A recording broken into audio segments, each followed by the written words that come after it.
کل مارکیٹ میں ہر شخص یہ طے کر کے بیٹھ جائے، دکاندار بھی ہیں یہاں، کارخانہ دار بھی ہیں، ٹیچرز بھی ہیں، اساتذہ بھی ہیں، علماء بھی ہیں، عوام بھی ہیں، ہم یہ فیصلہ کر لیں کہ کچھ بھی ہو جائے آج کے بعد جھوٹ نہیں بولیں گے، صبح ہی آپ کا شہر بدل جائے گا۔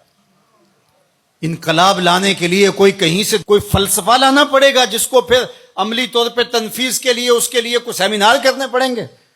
حضور نے فرمایا کہ جھوٹ نہیں بولنا، یہ طے کر لیں تمہارا معاشرہ تبدیل ہو جائے گا۔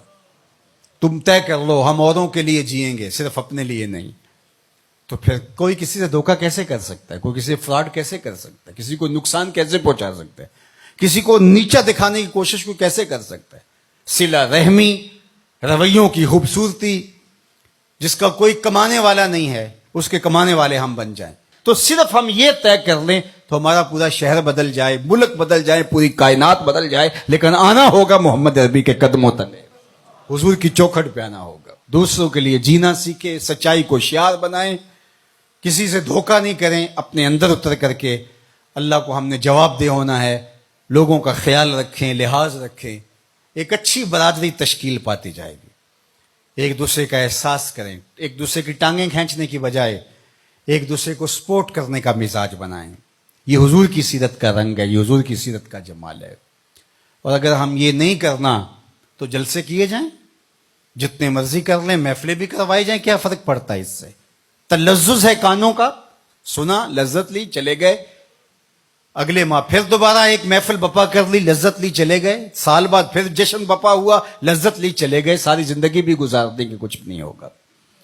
لیکن اگر ہم نے طے کرنا ہے کہ یہ اس میں تو کوئی دوسری رائے نہیں کہ سچ بولنا چاہیے، یہ ہمارے نبی کی بھی تعلیم ہے، انسان اپنے ضمیر سے پوچھے، اندر سے بھی یہی آواز آ رہی ہے، اپنے دائیں بیٹھے شخص سے پوچھے، بائیں بیٹھے شخص سے پوچھے، اپنے استاد سے پوچھے، باپ سے پوچھے، ماں سے پوچھے، کسی شخص کو گلی میں کھڑا کر کے پوچھ لے سچ بولنا چاہیے کہ جھوٹ بولنا چاہیے، وہ کہے گا سچ بولنا چاہیے۔ تو پھر ہم آج کے بعد کیوں طے نہیں کر لیتے کہ کچھ بھی ہو جائے سچ ہی بولیں گے، ہماری زندگی سچ کے ساتھ جڑی رہے گی، تمہارا رب آسمان سے بھی رحمتیں نازل کرے گا، زمین سے بھی رحمتیں تمہارے اوپر نازل فرمائے گا۔ لیکن اگر ہم نے یہ طے نہیں کیا، ہم نے بس یہی طے کیا ہے کہ ہم کانوں کی لذت لیں گے اور ہم جو ہے وہ ایک وہ حظ لیں گے وقتی طور پہ، لیکن ہم نے زندگی اپنی خواہش کے مطابق ہی گزارنی، جو ہم طے کر چکے ہیں اس کو بدلنا نہیں ہے، تو پھر کائنات کی کوئی چیز آپ کو نہیں بدل سکتی۔ اللہ اس کو نہیں بدلتا جو اپنے آپ کو بدلنے کی کوشش نہیں کرتا،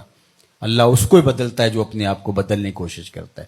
وہ فرماتا ہے میری طرف اگر کوئی ایک قدم چل کے آئے میں 70 قدم آتا ہوں، اور میری طرف اگر کوئی چل کے آ جائے اتیت ہو ہر والا، میری رحمتیں دوڑ کے اس کا استقبال کرتی ہیں۔